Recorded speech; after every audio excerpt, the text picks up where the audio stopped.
This video is going to take you through the 7-3 warm-up, the first part of it, and then the start or the finish of those 7-3 notes with the partial fraction decomposition.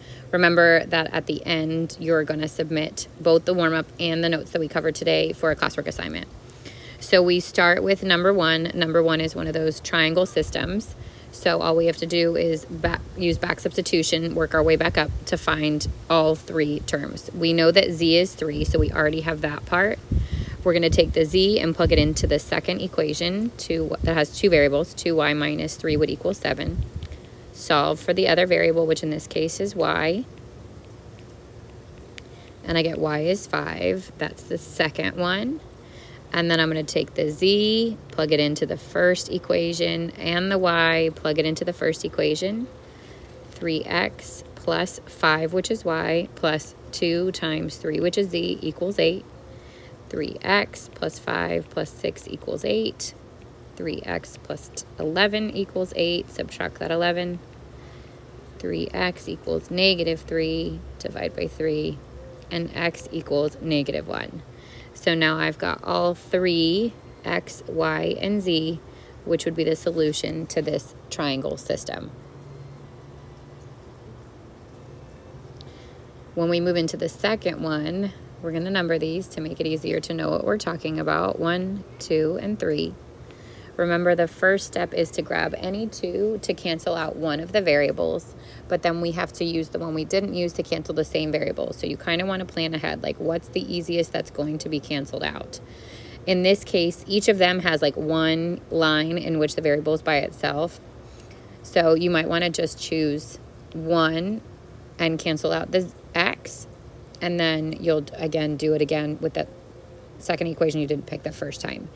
So it doesn't mean you have to do it this way. This is one of your options, but one option would be to take 1 and 3, and I'm going to cancel the x. Actually, let me just do 1 and 2. 1 and 2, we'll do that first, and cancel out the x. So I'm going to take the top line, and in order to cancel the x, I'd have to multiply by negative 3. So I'd end up with negative 3x minus 6y. This is going to get distributed to all of them. Plus 3z equals negative 9. And then add to it line 2. 3x plus 7y minus 5z equals 14. And I end up, these cancel, which was my goal. Y minus 2z equals 5. And we're going to call this new 1. So we have a name to reference in a little bit. Now I have to cancel the x again, but I can pick, and I'm sorry, I have to cancel the x again, and I have to pick equation 3. So if I pick this one, I don't want to pick with 2, we'd have to change both. So I'm going to do 3, and I'm going to do 1 again, but this time I have to multiply 1 by a positive 2 in order to cancel out that x. So 3 is negative 2x minus y minus 3z equals 8. And then line 1 multiplied by 2. So the 2 goes here, 2x. The 2 goes here, 4y. The 2 goes here, minus 2z. And the 2 goes across the equal sign to the 6. Now I add these. And like it's supposed to, the x cancels. I end up with 3y minus 5z equals 14.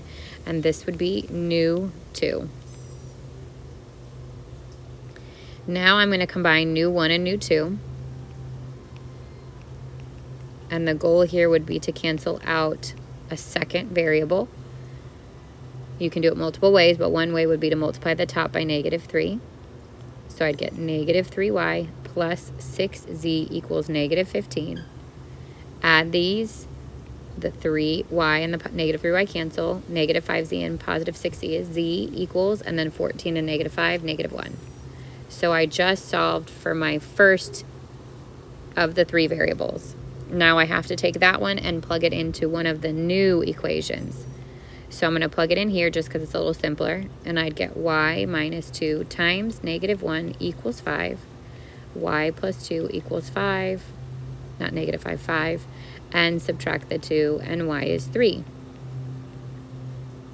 There's the second variable. Now I have to take these and plug them into one of my original equations. I'm going to pick the first just because it's got maybe a little bit simpler. X plus 2y minus z equals 3. I'm going to make the x stay as x because that's my unknown. 2 times y is 3 minus z is a negative 1. So minus a negative 1 becomes plus 1 there. I get x plus 6 plus 1 equals 3. X plus 7 equals 3. Subtract the 7, and x is negative 4. There's the third and final variable. So my solution is the x, which is negative 4, the y, which is 3, and the 1, which is negative, or z, sorry, which is negative 1.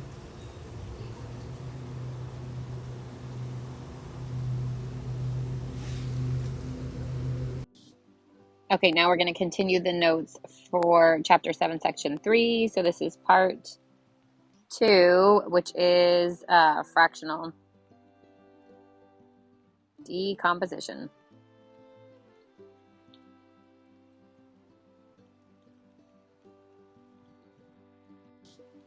So what is fractional decomposition? It is basically working in the opposite direction we are used to with summing, with adding fractions. So we are used to getting the right side of this statement, something like 3 over x plus 4 plus negative 2 over x plus 2. And we would want to combine them into one fraction. So we'd find a least common denominator. We'd change both fractions so they have that. And we would combine them into the left-hand side here would have been our answer. Now we're working backwards. We are taking this fraction here on the left, and we are breaking it down into its linear factors. So 2 fractions that when added together give me back the original question. So in the bottom it says here, each of the 2 fractions on the right is called a partial fraction. So individually they are partial fractions. The sum of these fractions is called partial fraction decomposition of the rational expression on the left-hand side. So the goal here is to break it down into those, and then this is what is that partial fraction decomposition. We're going to baby step our way into it, and you don't need a ton of information on this slide. I think the top is actually more confusing than it is helpful, but the bottom does show you that if I start with my larger fraction that has multiple factors in the bottom, this one has 3, each factor gets its own parenthesis, or its own fraction. And like this says, it's constant over linear factor. So we start by plugging a constant in that we're going to eventually find, like a over the first factor, b over the second factor, and c over the third factor. So this matches this matches that, and this matches that. If there were 4 factors, we would add in a d. So each of these constants in my numerator, we are going to eventually find a value for. But for right now, we're just going to break it down. So these are the steps we're going to do for the first round. We're going to factor the denominator if it's not already factored. We're going to split the fractions for each term in the denominator, and it has to be a linear term, so it can't be squared, which you'll see in a little bit. And give the numerators a, b, c, d, and so on and so forth to represent the constants. And each fraction gets one of these. So example 5 says, write the form of the partial fraction decomposition of the rational expressions, and it says do not solve for the constants. Eventually we're going to solve, but for this one we're just going to leave them as a, b, c. So I'm going to look first at the denominator here. I'm going to see if I could factor it. You can take out an x here, and I'd get x minus 4. So this is factor 1, this is factor 2, which means there's going to be 2 fractions. The first one gets the x, the second one gets the x minus 4. And then the first numerator is a, the second's b, just put the plus between them, and that's the partial fraction decomposition.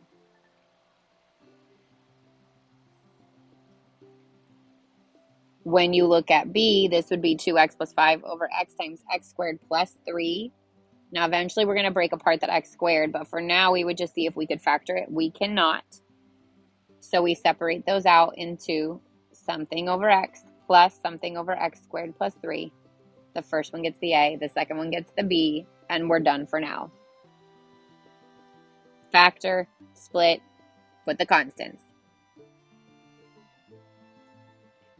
The next step is finding how to find the value for those constants.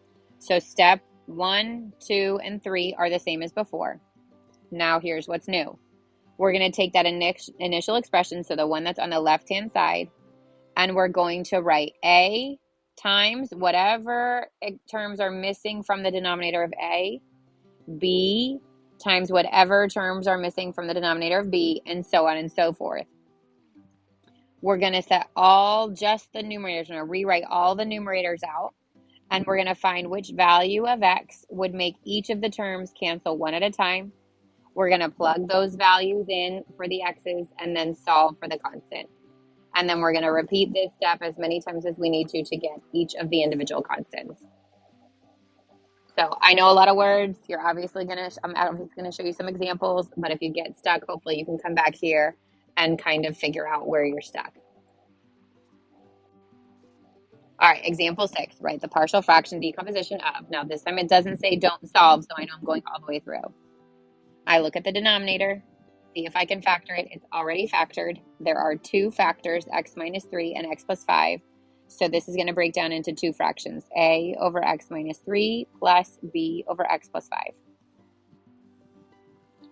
Now the next step, there's two ways to do it. One is you can kind of just look at it and say what's missing from here, and it's from here to there, would be the x plus 5. So I'm going to multiply times x plus 5 here. What's missing from the second one to the original is x plus 3, and I'm going to, x minus 3, sorry. I'm going to multiply by x minus 3. Now, technically, we should be doing this to both the top and the bottom, but they're going to cancel out in the end anyway, so you can skip this step and just focus on the numerators. So I'm going to rewrite just that. 6x plus 14 equals a times x plus 5 plus b times x minus 3. Now, one at a time, we want to cancel these terms out. So I want to know what's going to make this parenthesis 0, which would be negative 5. And then I want to know what would make this parenthesis 0, which would be positive 3. And I'm going to plug those in one at a time. If that gets confusing, or if there's too many terms to figure out, you can always just go back to your original denominator. Once it's factored, set them equal to 0. I would get x equals 3, and then I know I'm plugging that one in, and I would get x equals negative 5, and I know I'm plugging that one in. The order in which you plug them in doesn't matter. So I could do the 3 first and the negative 5 second, or flip it the way we have it. All right, so I am plugging these values in to the numerator statement. Everywhere there's an x gets a negative 5, and then everywhere there's an x gets a positive 3. So this is 6 times negative 5 plus 14 equals a times negative 5 plus 5 plus b times negative 5 minus 3. Now the goal from this step is to get rid of one of my constants, either the a or the b. So I end up with negative 30 plus 14 equals a times 0 plus b times negative 8. Negative 16 equals, this cancels out, which was my goal, b times negative 8. Divide both sides by negative 8, and I get b is 2. So there's one of my constants. Now I do the same thing with x equal to 3. I'm going to plug in 3 for each of the x's.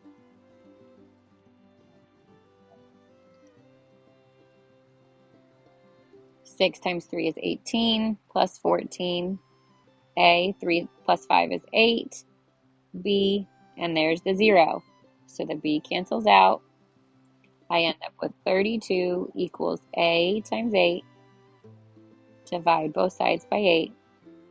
And a is 4.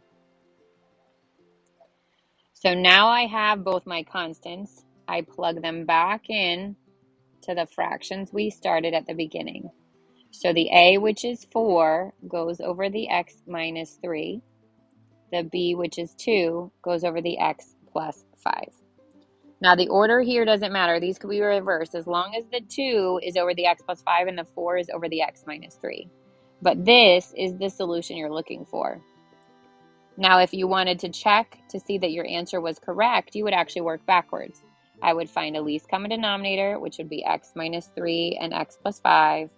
I'd multiply the 4 times the x plus 5, the 2 times the x minus 3, 4 over x plus 5, plus 2 over x minus 3 would all be over x minus 3 and x plus 5. Distribute,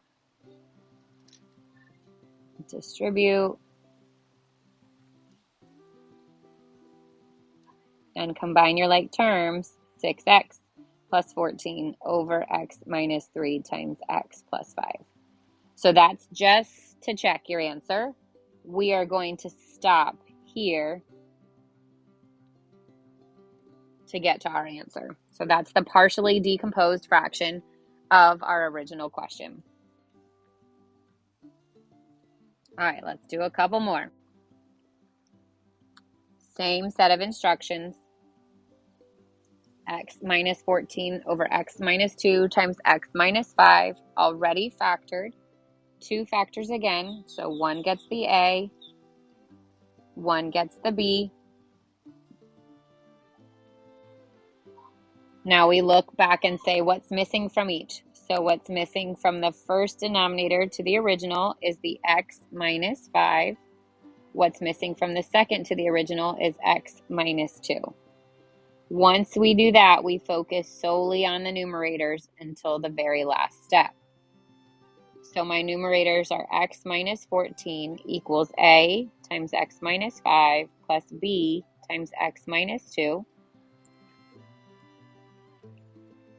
One at a time, I want to cancel these out.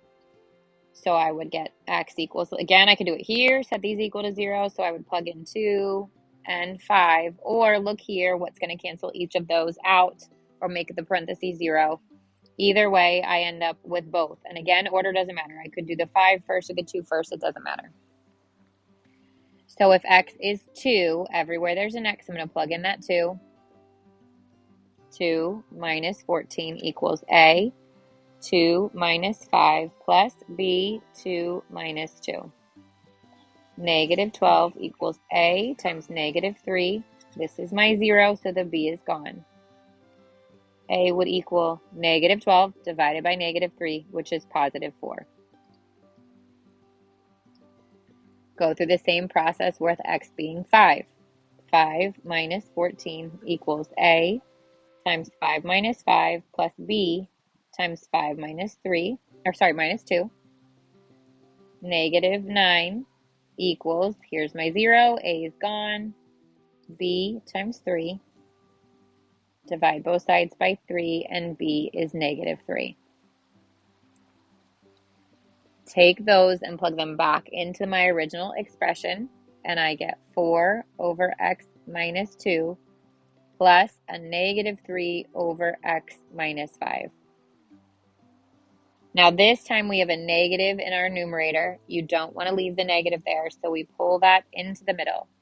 And this becomes 4 over x minus 2 minus 3 over x minus 5. Again, you can always check these. Multiply the 4 by the x minus 5, the 3 by the x minus 2, combine them into 1, and see if you get back your original question.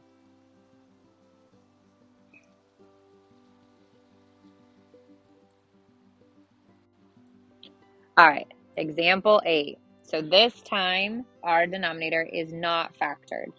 We got to factor it first. I would take out an x, and I'd get x squared minus 4, and I can actually go a step further and do x, x plus 2, and x minus 2.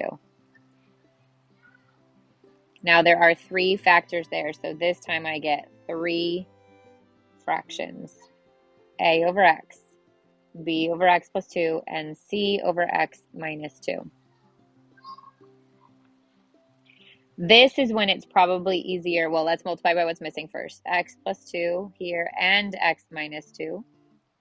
X and x minus 2. X and x plus 2. And then we write out the numerators. So only what's on top here is what we're going to focus on until we get to the end. X squared plus 12x plus 12 equals A, x plus 2x minus 2, plus B, x times x minus 2, plus C, x times x plus 2. So instead of trying to figure out what cancels these out one at a time, this is a scenario in which it's easier to come back here to figure out what I've got to plug in. So I have a 0, an x equals -2, and an x equals +2. So now one at a time, we're going to plug these in. So I get 0 squared plus 12 times 0 plus 12 equals a times 0 plus 2 times 0 minus 2 plus b times 0 times 0 minus 2 plus c times 0 times 0 plus 2. 0, 0, 12 is all that's left on the first one. 0 plus 2 here is 2, and then -2. So a times 2 times -2 is -4a. 0 times 0 times -2 minus 2 would just be 0. 0 times 0 times plus 2 would be 0 times 2, which is also 0. So this time we're going to end up solving for a, which is -3. So if you do it right each time, 2 of those constants are going to cancel out. Now I go to the next one. -2 this time. So -2 squared plus 12 times -2 plus 12 equals a -2 plus 2 times -2 minus 2 plus b -2 -2 minus 2 plus c -2, and that's the plus 1, -2 plus 2. So on the left, -2 squared would be 4 minus 24 plus 12. This is -20 plus 12, or -8, equals. Now spot your zeros. So this is a 0, which means A is gone, and this is the 0, which means C is gone. This time I'm going to end up solving for B. B, -2 times -4 would be +8. Divide both sides by 8, and I get B equals -1. Now repeat that whole process. Last time is with 2.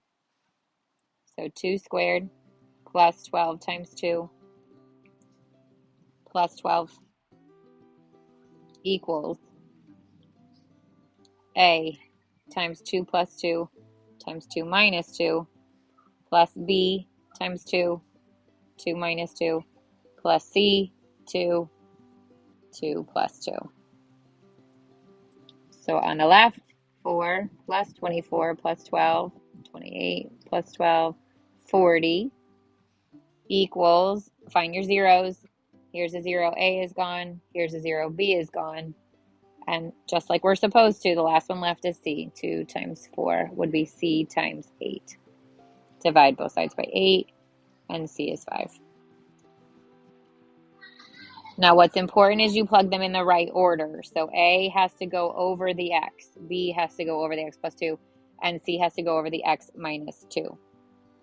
So the partially decomposed fraction here would be A, which is -3 over x, plus B, and that's a -1, so it ends up being -1 over x plus 2, plus C, which is 5 over x minus 2. Again, the order is not important there, but the correct constant has to go over its matching denominator. Here's my answer. I can work backwards to make sure it's correct. I would multiply 3 times x plus 2 and x minus 2. The -1 would get the x and the x minus 2, and the 5 would get the x and the x plus 2. And then I'd combine them into 1, and it should match my question. Okay, we are actually going to save the repeated linear factor, so we're going to stop for here. But I do want to talk a little bit about the format of WebAssign's answers. There are a couple of times in which you'll get a fraction for your A or your B. So let's just say I have A over x plus 2 and B over x minus 2. Let's say that's what we're breaking down. And I end up getting A is 1/3 and B is 2/3, for example. Then my A, which would go here, 1/3 over x plus 2 plus b, which is 2/3, over x minus 2. Cannot keep a fraction within a fraction. So these denominators would go to the bottom of each of these. 1 over 3 times x plus 2 plus 2 over 3 times x minus 2. Now this would still work backwards to get you your answer. On WebAssign, they will take out the common factor from the denominator and they will write it as 1/3 1 over x plus 2 plus 2 over x minus 2. Now I will take either of these answers on a quiz or test, but a standardized test is always going to pull out that common factor. So if there's a common number in the denominator like that, it's going to pull it out front and leave the remaining factors. I'm going to show you that one more time. Let's say this time our A is 5/8 and our B is -3/8. So let's just put it over the same denominators. Let's say A would be 5/8 over x plus 2. And it would be minus, because of the 3/8 over x minus 2. Now the 8 would come to the bottom. And I'd get 5 over 8 times x plus 2 minus 3 over 8x minus 2. Again, this format is good for me and for an open-ended question, but for WebAssign or standardized tests, it's going to have you pull out the 8. So it would be 1/8 5 over x plus 2 minus 3 over x minus 2.